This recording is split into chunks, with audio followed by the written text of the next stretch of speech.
last presentation of the day, so well done, and thank you for everyone who's stuck around for myself and Roger to finish off the day. So we're going to kind of take a more relaxed approach. Neither of us are Oracle, so we can pull it apart a bit and tell a slightly different side of the whole story.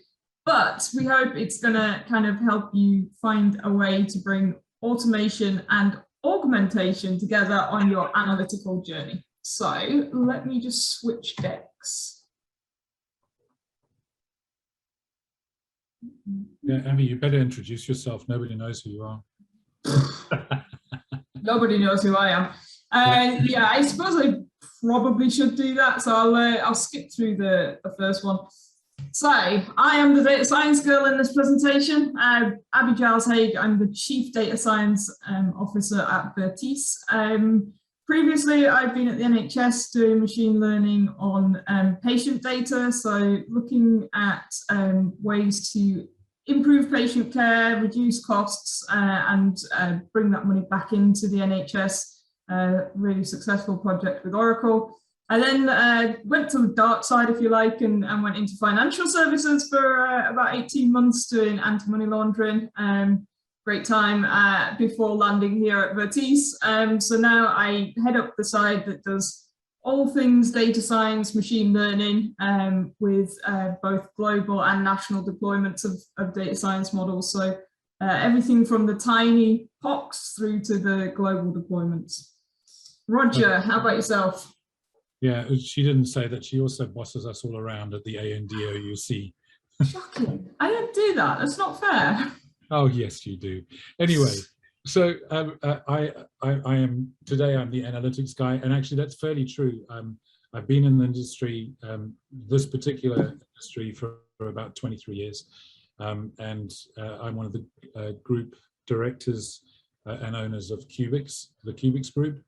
We operate around the world, but my particular sort of bent and strength has always been around analytics, usually largely complex S-based modeling, and on the EPM side as well, planning applications. So, but the biggest part, I would say the biggest growth area in our company is now the analytics side of things, which this has become, I mean, and I've always been interested in this. So to have a chance to play with this and to, if you like, gently assist data science girl, because hand on heart, this is her presentation with me just being the entertainment. That's who I am today. He lies. He's got an integral part of this presentation. So let's get you into this, where we're going with this presentation. So we've heard loads from Mark and Marcos on the AutoML, the automation, and it kind of feels like robots are going to take over the world, which on the surface sounds cool, but maybe not so cool at the same time. There might be a few little gotchas in there that we need to just pull back on. And sometimes this is propositioned as machines versus humans. You know, it's got to be machines versus humans. Humans are, you know, going against the machines. Machines are always going to win, race to the bottom, etc., etc. Today, we're going to investigate if that's strictly true, or actually, it's a little bit of a hybrid world. And Mark definitely touched on it in his presentation. So we're going to step through some of the stages. Thankfully, we both picked the same process, so we're definitely going to be on the same page. So today, we're going to use the ChrisDM process. So as Mark Hornick pulled out in his presentation, ChrisDM, a standard process for data mining, is used across many industries. I've now worked with probably 7 or 8 companies all using this process. Very much a standard process within data science and machine learning. You're very much following the business understanding, data prep, modeling, evaluate, have I solved that business question? And if I have, then you're doing that deployment. So we're going to follow this process. We're going to look at the pros and cons of the machine versus the human, and actually where the two could cross and overlap. So Roger, what do you need me to solve today? So I, of course, think that business understanding is the most important aspect. because I'm the analyst at the moment. But I would like to know, I want to pose a question to you about the Titanic. And I want to know how many people will live and how many people would die. And it would be interesting to see how we could model that. First of all, with, of course, pure automation, and then we might have a discussion afterwards. Okay, sounds interesting. Okay, so those who have played in the world of data science know that Kaggle is somewhere that people go to play with data science and try out these different things. So if you do want to give this a shot at the end, please feel free to. The Titanic data is available at that link. And I will make some of this code available in a code repo. I haven't got any links to that on here, but I'll post it in our Slack channel probably tomorrow on UK time. It's getting a bit late over here at the minute, so tomorrow morning I will post that over on our Slack channel. So Roger set the challenge. Can I help him understand who would and who wouldn't survive on the Titanic, how many of them, etc., and maybe even predict whether someone would survive or not? Sound good, Roger? Yeah, thank you. That's the brief for starters.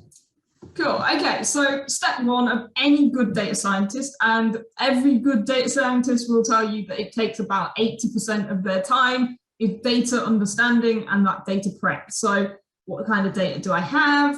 Does it have any nulls? What's the max value? What general trends are in there? So is it skewed? Is there any bias that I need to think about? So that first step is fundamental to everything that goes ahead. And really it's that getting dirty with your data, as I call it. So really having a little play with it and touching it and finding out where the problems lie in it. There's different ways you can go about this, but one way is a data quality assessment, and that circle there kind of represents all of the things that can happen in a data quality assessment before you even do any data science. You know, you're looking at, is it relevant data? Is it reliable data? Is it accurate? Can I trace where it came from? Is it auditable? You know, if a system went down tomorrow and Roger asked me to do this again, could I replicate it? So there's a real kind of data quality assessment stage that kind of takes place. There is another option if you're not into doing that full circle of things. And some people go with the 5 V's approach. So what's the volume of the data? What's the velocity? So how often does it change? How much variety is in there? So have I got structured and unstructured data? Veracity, so what's the quality and accuracy of that data? And then value. And value can be slightly different. It could be monetary, or it could be things like security. So you've got different ways of assessing data. So Roger, I guess you've probably seen these approaches before. I have. I did have a thought, and from my business perspective, do you find that the importance or the rating in which these are considered is very different depending on the case that you have to solve? Absolutely. So, for example, if we're in a POC or pilot stage, maybe that data quality stage is maybe not so high, and maybe we're just, you know, proving art if possible, for example. So maybe we're not going there. But for example, if I was doing patient safety work, you can imagine I really need to know that the quality of that data is accurate so that I can make a prediction and be, you know, essentially communicating with medical staff on that patient. So yeah, there's times and places where different things are needed, and you have to use the right tools at the right time. So with our Titanic, it's going to be pretty important that what data we have is reasonably accurate if we're going to work out who's going to live and die. Exactly. So I think it's probably a good thing that we spend a little bit of time just thinking about how we're going to do that. Now, if you're doing this the manual, traditional way, this gobbledygook on screen, and I say gobbledygook because not everyone knows that it's available, is available in the ADW. It's on most databases. FYI, you do need to run your statistics on your database before you can use this. And that is sys.alltabs_columns and sys.alltab_columns statistics. If you join those together on the correct columns, essentially you can get all of the statistical information of the data. And what I mean by that is it will essentially give you the column name, the data type, how long the data is, how many unique values are in that column, what's the density, what's the lowest value, highest value, number of nulls, etc. So you really start to get that general feel of what the data is and what it looks like. So that's all possible through that bit of SQL. So that would be the manual way to do it. But I'm here to look at what the auto way to do this is. So here we've got how to load the data first and foremost. So we need to get that data into the ADW. You can use the database actions area now of the ADW to select files and upload them to your ADW. So once you're in here, you essentially click on the select files and go and select where you've saved your Titanic train data to. I love that, my mouse. 2 seconds. Okay, so once you've done that, you hit the green button and it will run load job. That'll load the Titanic data in there, and we can then click on Browse Catalog to look at that data. So what it's going to do is show us where it is in our table structure. So it's been put into the admin schema. We can then look at the view details. We can preview the data, so we can have a look at it as it's stored in the database. We can look at lineage, so we could look at where it came from. So if you've got ODI jobs or if you've done any transformations. You can look at the impact, so looking again, what does it touch on? Here's the statistics, and you should, when you see this one, see some common variables. There you go, distinct value, null value, minimum value, etc. Same as the SQL statement we just ran. So you can see that the auto world and the manual world, we can get that same getting dirty with the data and understanding what's going on. And data definition is essentially how it's loaded it into the database. So it's going to give you the create table paragraph that you would need if you wanted to replicate this somewhere else. So you can see that the load feature, the automated load feature, actually has already got some data understanding in there already. But I want to really kind of push it a bit further. And there is now also a Insights tab. So you can look at a table and it will display information about patterns and anomaly in the data, and it will produce something like this. We're going to see a video on it in a second. The insights highlight unexpected patterns. So where it thought it was going to see it, it kind of shows it up on the bars, and that the bars show the actual values with the green showing what it expected it to be.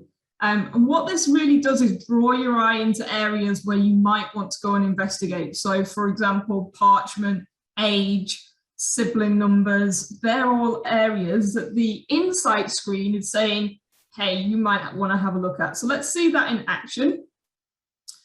So when we're in the database actions part of the ADW, we can go into the data insights console. We select our schema, so where the data has been loaded to.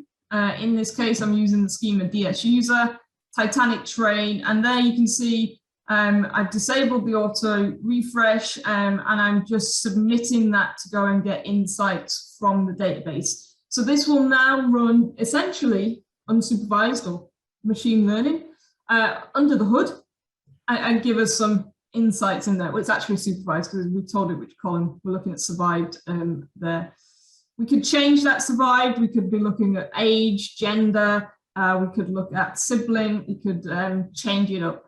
But it's a really intelligent way to go and gather some places we might want to go and look at and give our time to. And if you can imagine, Roger, if I've got hundreds, if not thousands of columns to look at, this might just, focus me in a little bit as a data scientist to say, okay, this might be an area I need to consider when I do my machine learning, go and have a look at it as my part of my data understanding stage. So I guess there's pros and cons here. In the manual stage, a little bit strange SQLs, not everyone will be used to it. On the auto side, there's some cool tricks inside the data, inside the ADW now that we can actually utilize to get some kind of automated understanding in there. I think it gives you a good starting point, doesn't it? Absolutely. So the next stage of our cycle, if you like, is from data understanding, we would want to start doing data preparation. So hopefully in that understanding stage, we've understood where we might need to normalize it. Is there any skew? We've got maybe an idea of which model we're going to use. So do we need to do one-hot encoding? How are we going to sample the data? Which sampling approach am I going to use? Et cetera, et cetera. So really now we're in the data prep. So we've understood our data, we've understood what our challenge is, our business question. Now we're going into that kind of data preparation stage.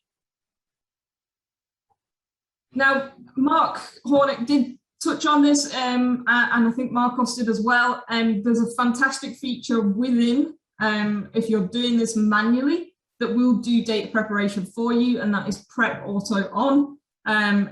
It kind of does slightly different things depending which machine learning algorithm you're going to use. Definitely a feature, if you've not used it before, go and check it out. It is like a default setting, but if you want to use it and you want to declare it and make sure it's kind of part of your model settings, this is how you set it. So you do the declare data mining settings list, and then vset list, data mining prep auto, and switch it on. So that's the manual way to do it. Interesting. There's no auto.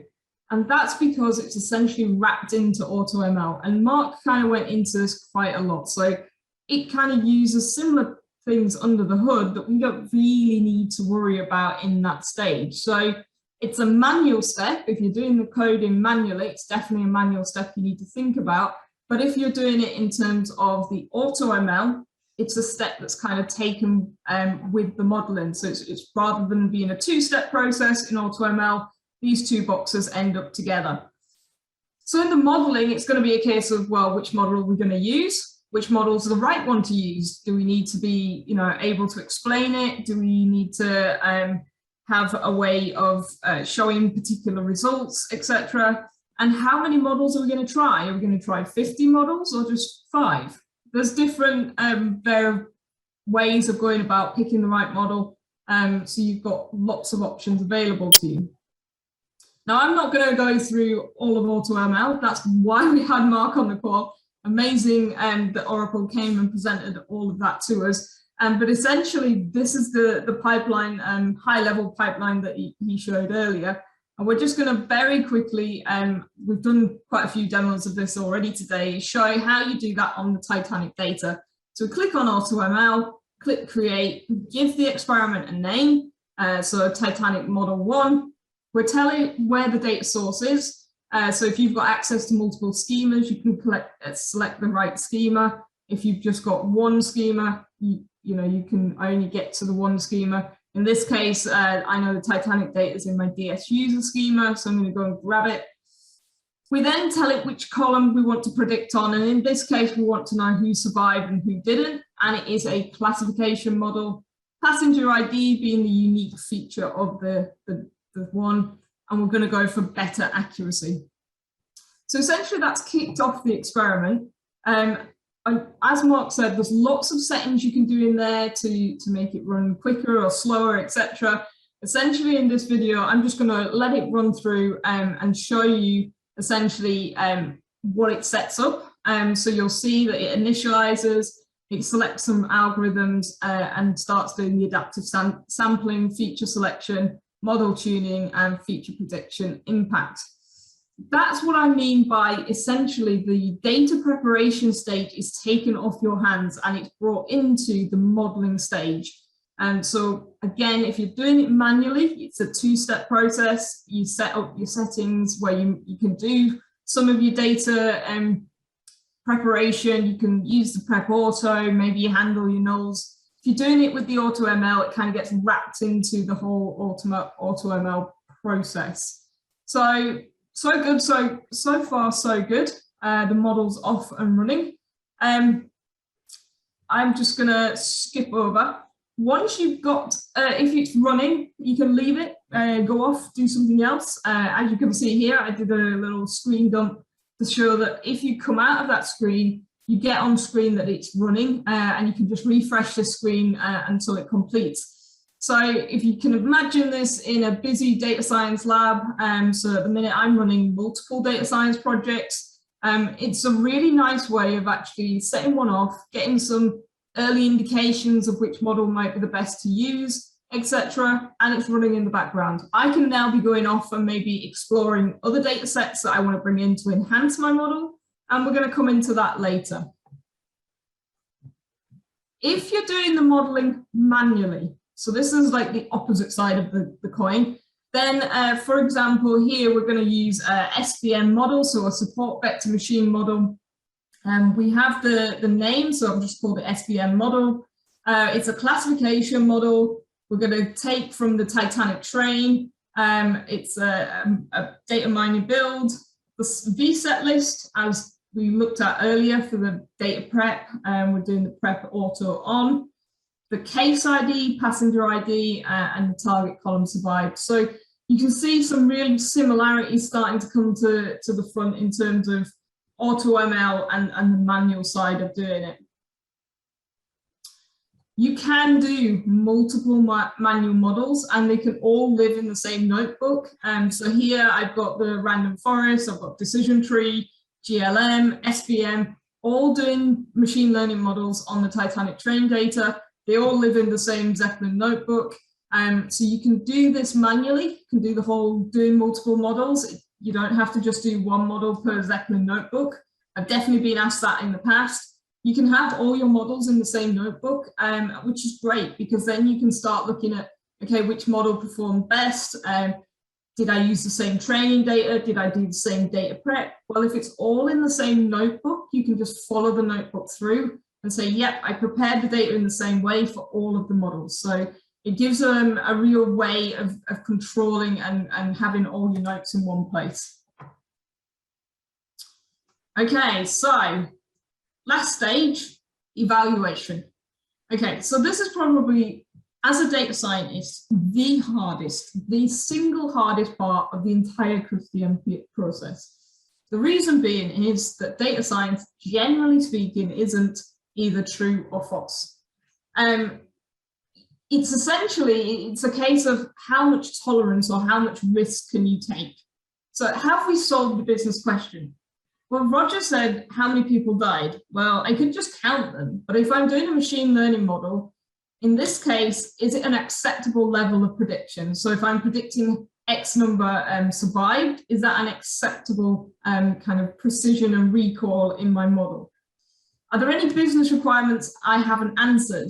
Well, so far I don't think so, but we might have to check with the domain expert in a minute. And then we might want to look at what gaps we have. Yeah, so I think for now, I want to get an initial answer first, and then we can talk about what we do next. Okay, let's have a look then. So in the AutoML world, essentially when you have got a completed experiment, you can then click back into it and you'll see this balanced accuracy. So when it comes up, one top trick, you can look at which features had the most importance, so attribute importance. You can look at that, but the other one is you can then click on the model, look at the prediction impact, so sex, ticket, and name. You can look at confusion matrix, so false positive, false negative, true positive, true negative, etc., all in there. But also one extra feature that some people forget about and maybe don't click on is once you've looked at the confusion matrix, you can calculate precision and accuracy yourself. But I'm a bit lazy, Roger, so, you know, in this case, I'm going to click on metrics and pick accuracy, F1, precision, and recall. You can do weighted F1s, etc., and bring it onto the screen as well. So now I can rank by precision, by recall, etc., weighted F1, etc. So if you've got unbiased data sets, things like weighted F1 are really good things to look at. So really, it depends what your data set is. And this goes really back down to step one of data understanding. Knowing what your data looks like will tell you which measurement to go and advise your client with. So if it's a skewed data set like fraud analytics, things like weighted F1s or looking at slight F1s give you more information than just a confusion matrix. Once you've picked your model, what you saw there was essentially, I'm then pushing it through to a notebook environment so I can continue doing my data science. So that's one way of evaluating it. If you wanted to do this the manual way, then essentially we have the same thing again, but in script version. So we can drop table confusion matrix for the random forest, and we're dropping the apply results RF purge. We apply our model, so our RF model Titanic, to the Titanic test data. Unique column is passenger ID, and the results get staged into, placed into apply results RF. The confusion matrix, and we can pull the accuracy at the same time, is we apply, take the apply results RF table, we take our Titanic test data, unique column passenger ID, the target column is survived, and we ask it to generate a confusion matrix. So here again, you've got that other step of evaluation stage if you want. Once you've done that, you can, from the confusion matrix, pull out the values required to do the calculation for precision and recall, essentially your true positives and your false negatives. Is there a circumstance where you would absolutely choose to do something manually for a certain reason?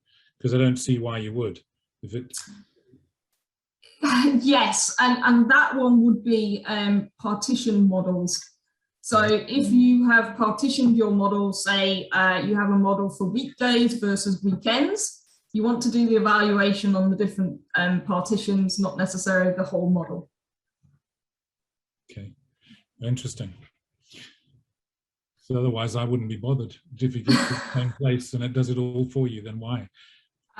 Yeah, I'm one of those people who gets into the nitty-gritty and goes into the weeds and find out what's going on. So as I was saying, if you do calculate it manually, the confusion matrix, it will pull out a table, confusion matrix. Oh, this is the SVM one.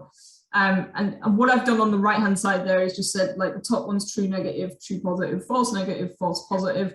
And the equations for precision and recall are up here. So once you've got these values, you can actually just create a little, I've just created a little function inside the database that I can call precision and send through the figures, and it gives me the values out of the database. So FYI, if you want to do it that way, you can do it manually as well. So you can have the precision and recall there. So how did we do? Well, not sure, Roger. What are you thinking? I'm thinking that maybe we could actually do something to improve our data set to get maybe a clearer result. Any ideas on that? I think this kind of then essentially comes to our topic title, which is automation, race to the bottom, speeding up the process. Can't take it away. AutoML definitely saves me time, 100%. Augmentation, assisting the humans to make an even better decision. What I mean here is there is domain knowledge inside our heads that the machine doesn't have. Essentially in the AutoML, what we did was throw the raw data at the AutoML and let it run. And essentially, we didn't enrich it, we didn't enhance the data in any way. And a lot of people, whenever I say that word enhance, seem to think that I mean like go and get the entire Google history and put it into a database. Time out. Stop, stop, stop. There's lots of domain knowledge in your data that you can enrich without going and taking the whole of history of Google and trying to put it into a database. So this is where your business understanding, your data prep, and the effects onto the modeling really has an important part to do, and we can really enhance our model. And specifically, if you're working things like fraud analytics, anti-money laundering, as I've worked, some of the patient care work that I've done, enrichment is the way forward. So to give you an idea, one of them, for example, may be that I'm transacting with Vertice, and it's £52 on the 1st of February 2019. It's a debit transaction, so I've sent money to Vertice. But what we don't have is any context. We don't know if that's normal, that I send £52 to Bertice on the 1st of the month, for example. We don't know if £52 is a low amount. Do I usually send them more? Do I usually send them £150? Or is it the first time that it's ever happened? So essentially that context, we only find if we can see patterns in the data. So we essentially want to enrich our data by adding context. And that could be looking at the context as, you know, me, Abby, I'm a 30 to 40-year-old employed female in the northeast of England. You know, I am interacting with a business, £52. It's a normal amount. It's within my normal kind of things. So we could add extra columns to say, you know, it's within, you know, normal parameters. £52 is normal. It's happened every month. Yes. You know, it's a regular transaction. Yes. Where's it going? Ireland. Fine, not a problem, kind of thing. We can add those columns as either rule-based enrichment, or we could do things like clustering. So using unsupervised models to look at which cluster I was in January versus which cluster I'm in February based on how many transactions I've done. Have I moved clusters? And that might tell me that there's been a change in my behavior. Classic being during the pandemic here in England, at least, we went down into lockdown, so I wasn't spending money on the high street, but Amazon definitely got an increase in what's going on. Yeah. I thought you were about 25 in the shade. I wish. I'm nearly at 40. I'm getting there. Not quite there, nearly there. All right. Well, you show well. Thank you. So in our Titanic data set, for enrichment purposes, we could be looking at if the gender's missing, could we use other ways to identify which gender they are? If embarkation's missing, maybe I could use the place that most people embark from. So in this case, I know that it's Southampton. Most people who were on board the Titanic left from Southampton. At the minute, we've got columns Parch and number of siblings are currently 2 separate columns, but actually if we add Parchment, number of siblings and 1, i.e. myself, together, it tells me how many family members or one family, how many in that family are on board the Titanic. And if we think about it in that, you know, chaotic time, you probably want to grab hold of all your family and try and get them all off at the same time. So, you know, something to think about there. Titles, classic. Mr. and Mrs. gives us an idea for gender, that might be one, but also titles tell us something else. So Doctor, Sir, Lord, etc. might give us an idea of whether they're upper class or lower class in terms of the Titanic ranges of cabins, for example. We could use age bands. So instead of having continuous variable of age, actually bin it up and have age bands. So, you know, is it more realistic that someone sort of 5 to 10 would survive versus someone who's maybe 70 to 75? So using age bands might be another way. And finally, fair range. And that kind of goes with your kind of ticket and your number of family members. It gives you an idea of how much they paid for the ticket.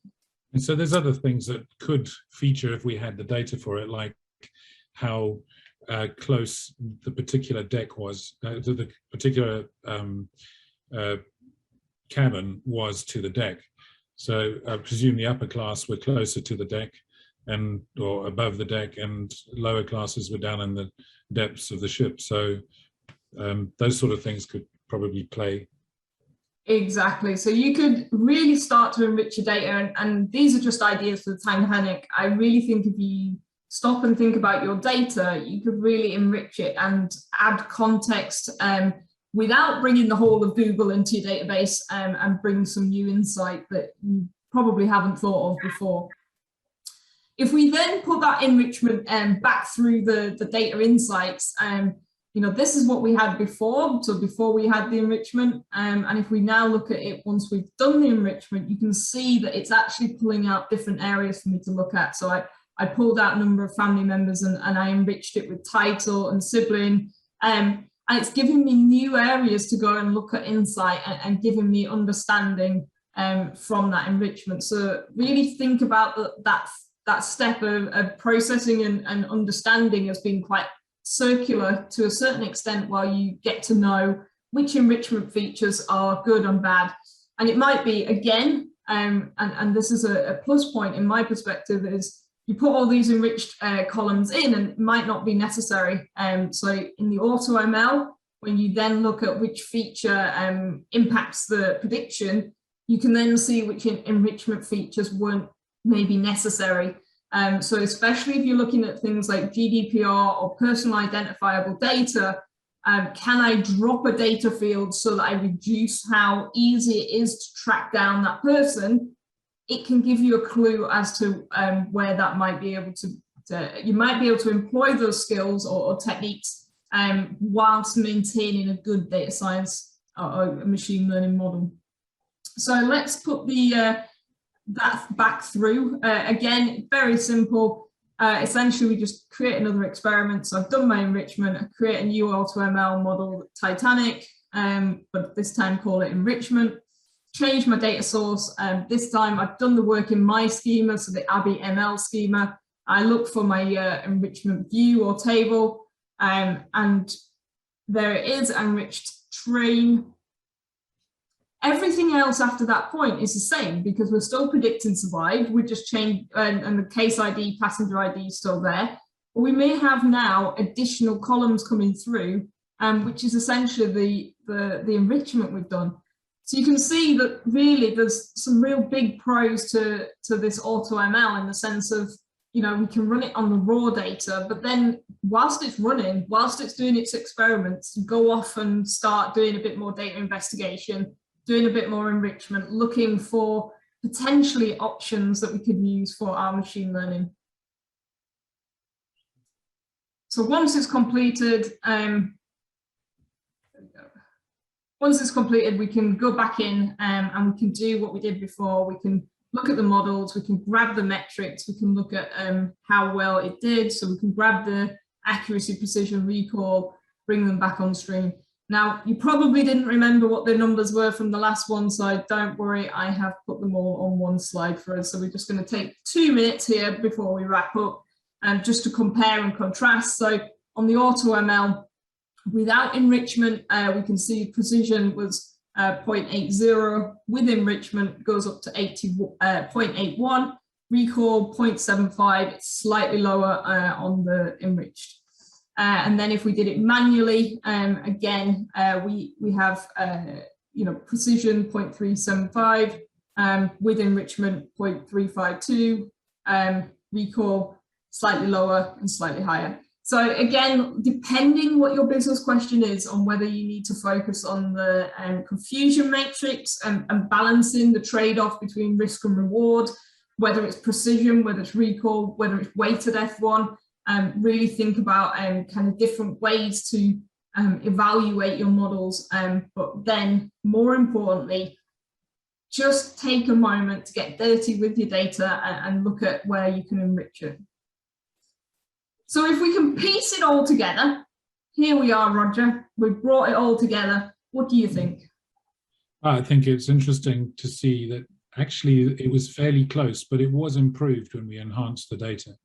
So I think that idea of having the robot do it all and having the enhancement or augmentation, as we called it, it shows that there is a clear benefit to BERT, and I think we need both.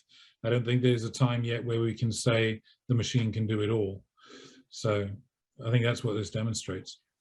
Absolutely, and I think I kind of just want to try and summarize it in a process flow, if you like. So, you know, you could be doing your AutoML and your ML models. You give that data to someone like Roger, who's your domain expert, who can use something like OAC or other tools to kind of look at that data, grab some more insight, come to you with ways to enrich your data, and say, hey, did you know, you're transforming S to Southampton and actually it should be S for Scotland, for example. You know, there's little insight from your domain users that you then feed back into your loaded data. You do your data enrichment, and that might be the time for your AutoML, might be where you rerun it and do those experiments. But I think really, if nothing else, we hope you've learned that there's a time and a place for not just robots, but us humans have still got a place in the world.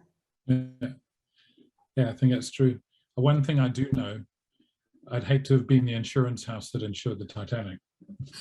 Yeah, I don't think that, yeah. No one's going to be doing anything called Titanic. Yeah, I've got a question here from David Zhu, and he says, "Hi, data science girl and analytic guy, a classic question to you. If you put into the machine, OML, wrong figures with the right, will the right answers come out?" No. Essentially, no. Your model's only as good as the data you feed it. And that's why I always say you've got to get down and dirty with the data. You've got to do your data understanding before you go and throw it at AutoML. Now, you could do that. Absolutely, you could. And there's an outside chance that you might get the right answer.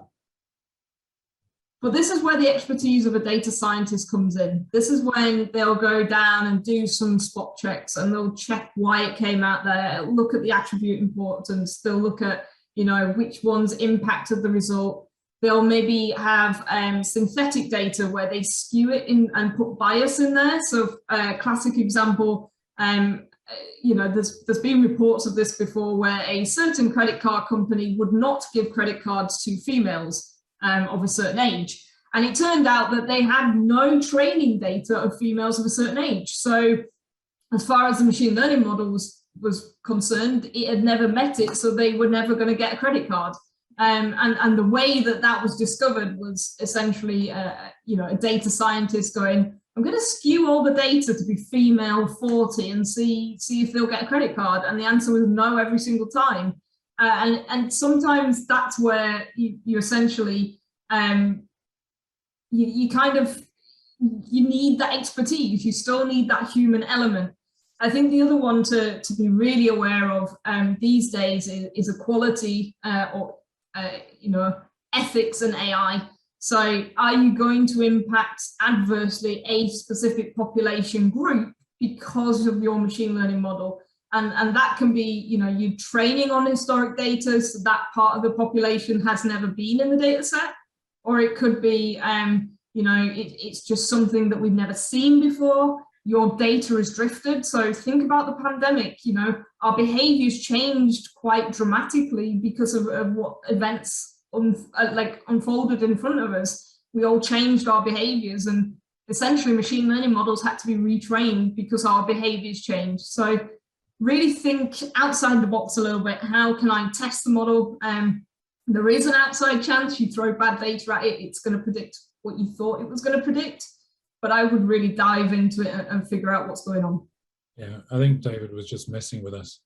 So it's actually a quote of Charles Babbage. So, well, I think it's still relevant. Yeah, oh yeah, I agree. I think it was, and naturally you answered it perfectly. I think the interesting thing for me is that you can take a set of circumstances and a set of data, you can model it at one time, and it actually needs to be remodeled as you move through time. I mean, I was just thinking about the Titanic. In the Titanic days, it was 1912. Yep. It sunk. You know, it was very, in some ways, quite a paternalistic society, but you know, it was women and children first, and I suspect that value doesn't hold as much sway anymore if you had to do the same analysis now. You know, I suspect that you know, me as a big hairy bloke wouldn't have had as much chance of you as you would have had in 1912. You would have been, you know, all the pretty ones pushed up to the top and the babies with them, and they get off first, and then the ugly blokes get to follow if they can. And I think it's obviously, it's a very different world now where, if you like, there's a much more of a gender match, if you like. And I think it's things like that. I mean, things like you mentioned with, you know, a model that you created pre-COVID for retail, for instance, And if you were doing market basket analysis and things, and modeling that, modeling what that would look like during COVID is a very different proposition, especially with people doing it from online instead of going in person. I suspect they were very different. So I think that whole aspect of how to validate the data set and, if you like, the context in which you're using it is very, very important. God, that was very philosophical, wasn't it? I know. Where did we go, Roger? We went well off the edge of the cliff. So